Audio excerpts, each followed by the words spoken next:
Hey guys, here in Battambang, Cambodia. Ever since I got here, I've been pretty much just hanging out in the little city. It's real quiet, it's nice. But here in 15 minutes, a friend I have made, who is a tuk-tuk driver, is going to be picking me up. His name is Harry, and we're going to go exploring some villages, some bat caves, some other caves, and run over to the bamboo train. So, come along with me. Let's have some fun. Later.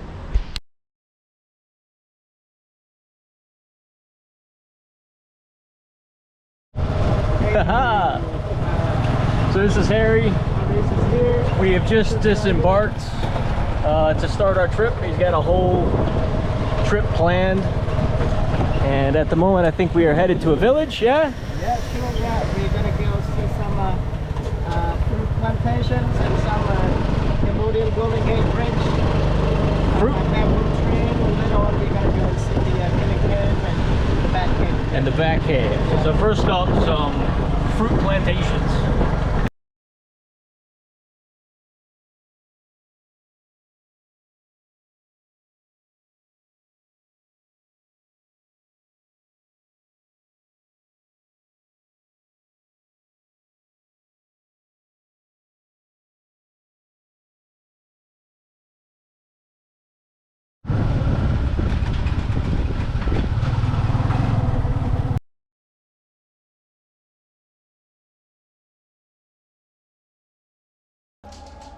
They used to have like a boat that crossed the river from here to another side with the motorbikes and stuff. But in the rainy season, the water rises up very high, close to the bank here, and it's very dangerous.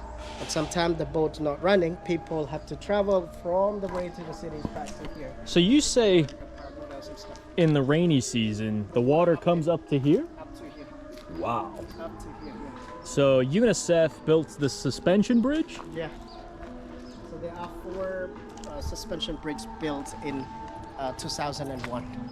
So this bridge is about 22 years already. And just to help facilitate For people crossing by, trade, work. yeah, trade works and motorbikes, student cyclings and stuff. So now you can experience this, like a Cambodian Golden Gate Bridge. The Cambodian Golden Gate Bridge. Well, I'm gonna walk across it and get some footage. Yeah, You sure. can come? Walk across and then coming back, I'll wait you here. Okay, sure, yeah. Yeah.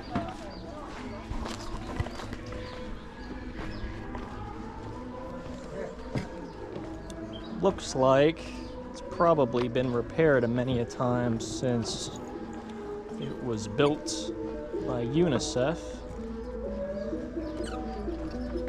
It has self-tappers.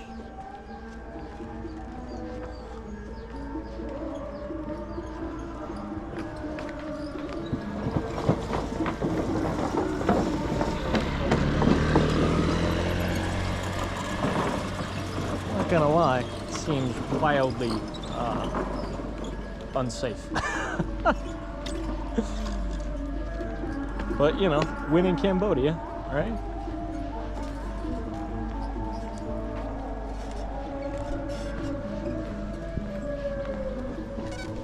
The steel cables seem safe enough. It's the wood planks that are dry rotted and screwed in with hexagon self-tapping metal screws. What it looks, it's not even what it looks, it's what it is. Beautiful river though. Can't believe how high that water comes up in the rainy season. Oh, and we got some bicyclists as well.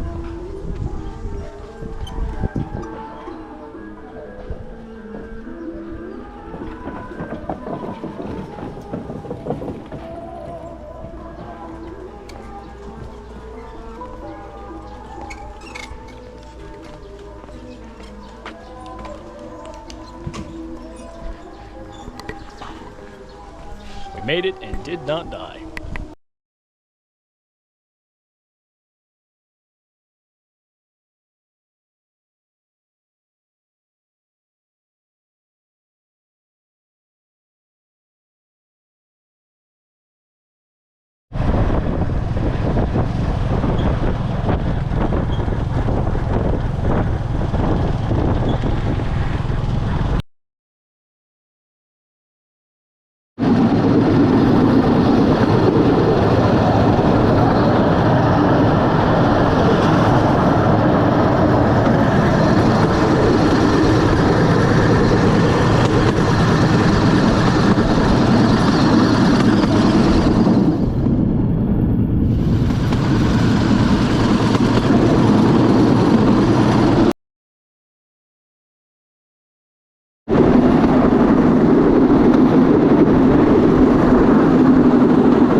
Oh, here we go. So this is the same track that we were on with that little...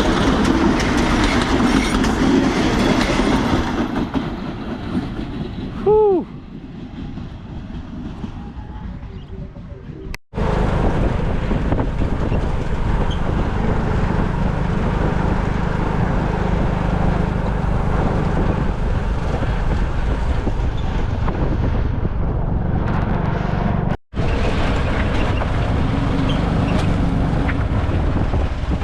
Have you seen?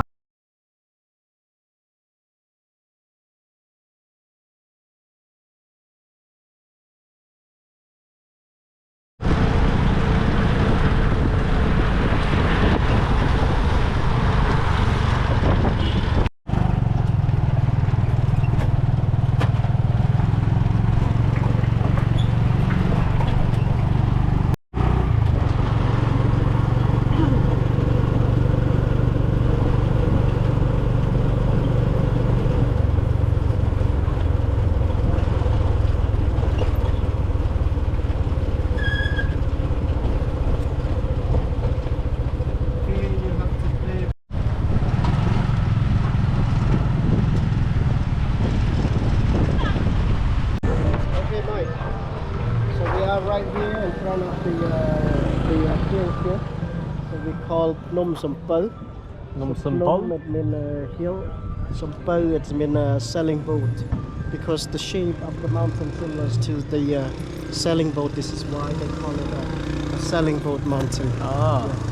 So in fact, the hill here, there's the several caves at the first top, and then there's another top over there. They separate two tops.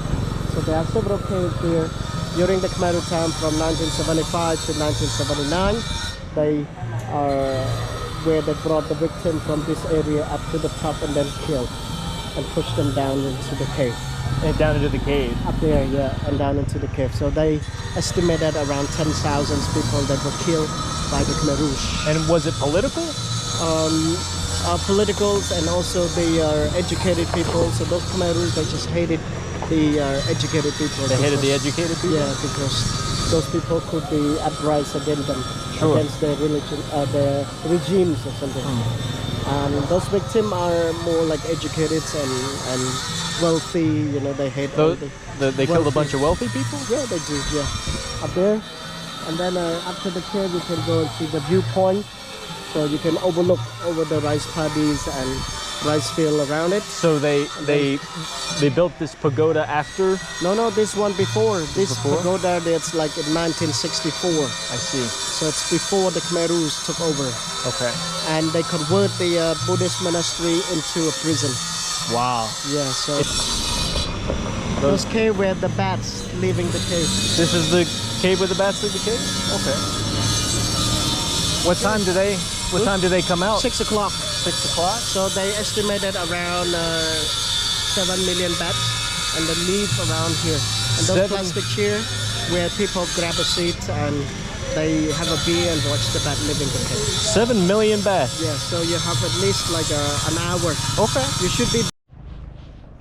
So Harry just dropped me off at the bottom of the mountain for the killing caves. And I'm hiking up the mountain now. It's a paved road, but get to the top, have a scenic overview, and see the pagoda. And apparently there's some leftover mess from the genocide back in the 70s, and I asked him and I asked a couple locals just to make sure it wasn't disrespectful to get some footage of it, and they said no. They try to raise awareness about it to prevent it from ever happening again. So we're gonna do that.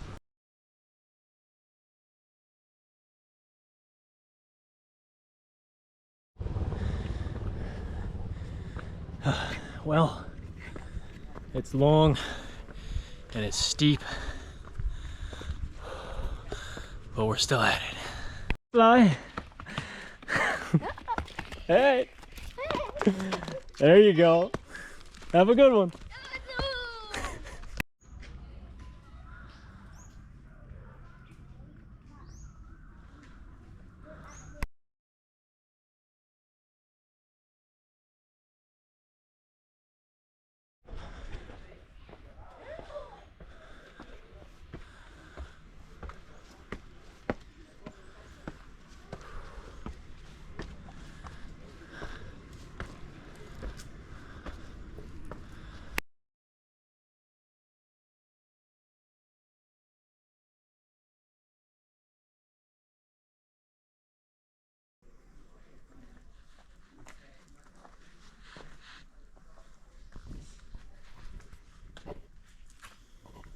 this is the Killing Cave.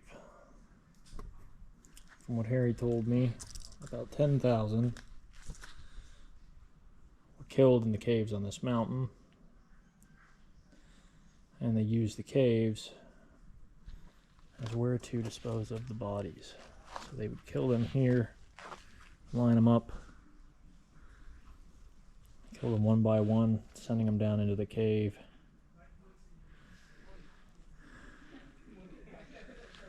It's dark history, but apparently to the Cambodians it's important for everyone to remember, which I can understand.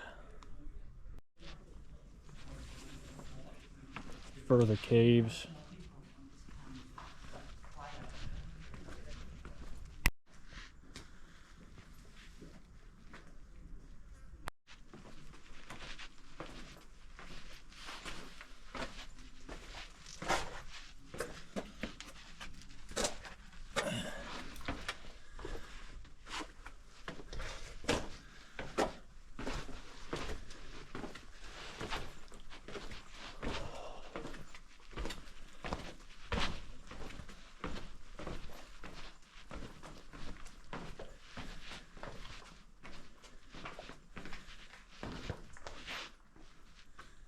Deep and dark.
Yet another cave.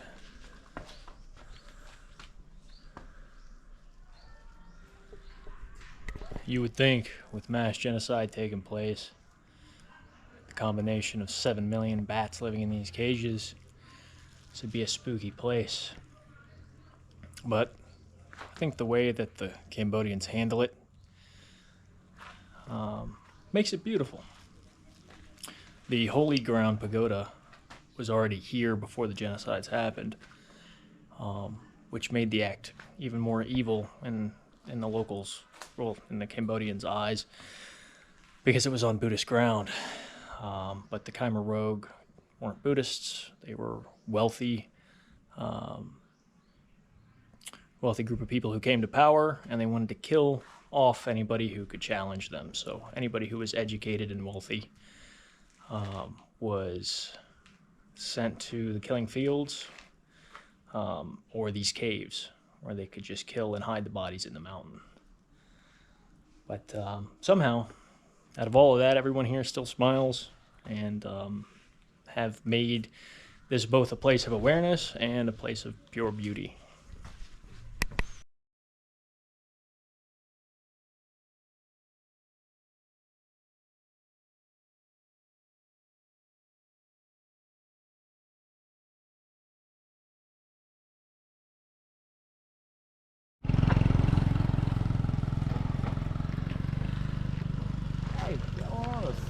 Yeah, this guy's not afraid of anybody.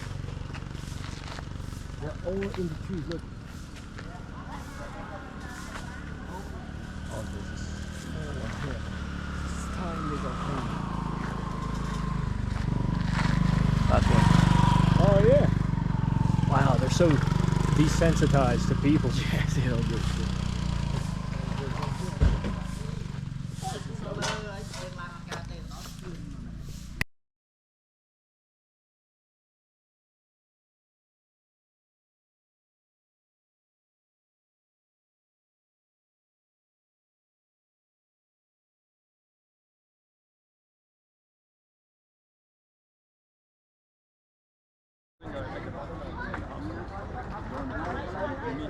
Yeah, always. When you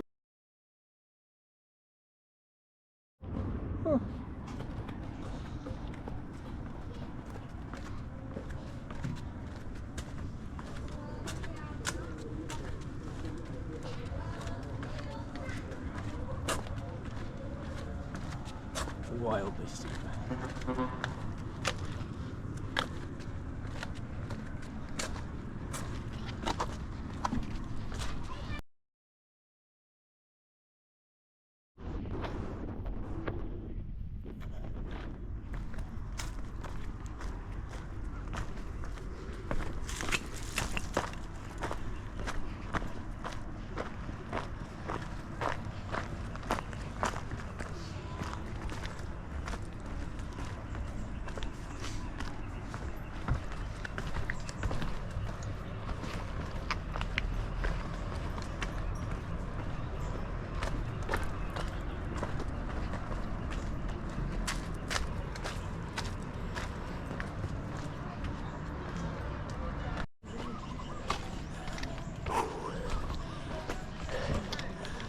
The hell of a mountain staircase.